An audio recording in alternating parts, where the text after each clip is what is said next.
Hello and welcome to The Explainer. Today we're going to pull back the curtain on a system that, well, it pretty much runs our entire globalized world. It's something that's always in motion, but most of us never even see it. So let me start by asking you a question. Just think about the phone you might have in your hand right now, that amazing vacation you're planning, and, the entire global economy. What's the one invisible thread that ties all of those things together? The answer? It's the foreign exchange market, or what a lot of people call FOREX. It's this enormous hidden network that is always on, converting one currency to another and basically making our modern lives possible. And it really is a hidden marketplace. I mean, without it, the global trade that we all depend on would just stop. Think about it. International travel, bringing in new tech, selling our stuff overseas, all of it hinges on this constant, invisible exchange of currencies. You can almost picture it as the essential plumbing for the whole world's financial system. Okay, so let's dive in. What exactly is foreign exchange? It might sound super complex, but really, at its core, it's a pretty simple and absolutely necessary idea. Let's make it real with an example. Say an Indian software company sells its product to a client in the US. That client pays in US dollars. But the company back in India, they need rupees to pay their employees, their rent, to keep the lights on. The second they swap those dollars for rupees, boom, they've just made a foreign exchange transaction.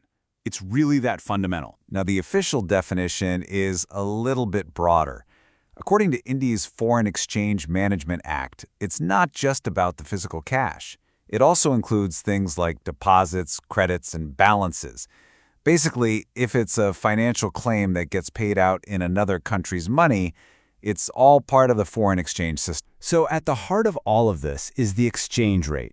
And that's really just the price of one currency against another. How many rupees does a dollar buy? How many dollars for 1 euro? And here's the crucial part. This price is never static. It is constantly, and I mean constantly changing. Every day, every minute, literally every second. Which brings us to the market itself. Now, this isn't like the New York Stock Exchange. There's no physical building, no trading floor with people shouting. The Forex market is a huge, decentralized electronic network that connects banks, big companies, and even individuals all across the globe. And the wild thing is, it runs 24 hours a day because the trading literally follows the sun around the planet. The day kicks off in Tokyo and Sydney, then it flows over to London just as Asia is wrapping up, then it's handed off to New York. And before the US market even closes, the East is already waking up for the next day's trading. It's just this continuous, non-stop loop. And this just illustrates the mind-boggling scale we're talking about. The daily turnover is somewhere around $6.6 trillion. No, that is not a typo. Trillion with a T. Every single day. Just to give you some perspective, that's a 40% jump in just the last 10 years, which tells you everything you need to know about how connected our world is becoming. So who's in this market making all these trades? Well, it's a really diverse bunch. You've got the heavy hitters, right? The central banks managing their country's reserves, the huge commercial banks, the multinational corporations, but it also includes giant investment funds and even individuals, people like you and me, swapping currency for a trip or making a personal investment. All right, so let's just quickly recap the main things to know. The Forex market is global and has no central location. It's what they call an over-the-counter or OTC market. It's super liquid, which means it's easy to buy and sell, but it's also incredibly volatile, with prices that can shift in the blink of an eye. Okay, so we know what the market is, we know how it works. But that leads to the biggest question of all, why? Why do these prices move around so much? What are the forces pushing and pulling on the value of a currency all day long? Well, the long-term reasons are what we call the fundamentals, and you can really think of them as a kind of economic report card for a country.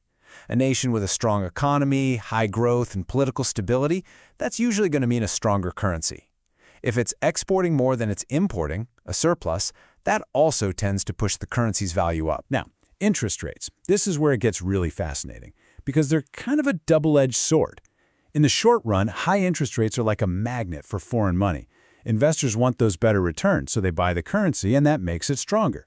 But, and it's a big but, in the long run, those same high rates can put the brakes on economic growth, which could end up weakening the currency down the line. It's a really delicate balancing act. And then you have to add speculation into the mix.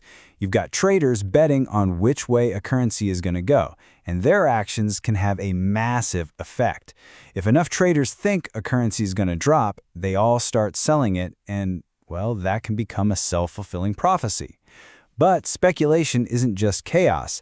As our source points out, it's what provides the deep liquidity that the market needs to run smoothly. Which brings us right back to the beginning. We've talked about this massive, complicated, trillion-dollar market. But what on earth does any of this have to do with you? Well, here's the punchline. This market hits you right in the wallet every single day. The strength or weakness of your country's currency decides the price you pay for that imported phone or that cup of coffee. It determines exactly how much spending money you have when you go on that vacation. That $6.6 trillion, that's not some abstract number.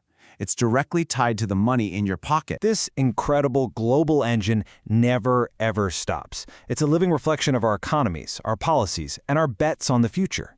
So now that you've had a peek inside this hidden world, what are you going to notice differently? The next time you hear a news story about interest rates or international trade, you'll know there are powerful, invisible forces at play. Thanks for joining this Explain.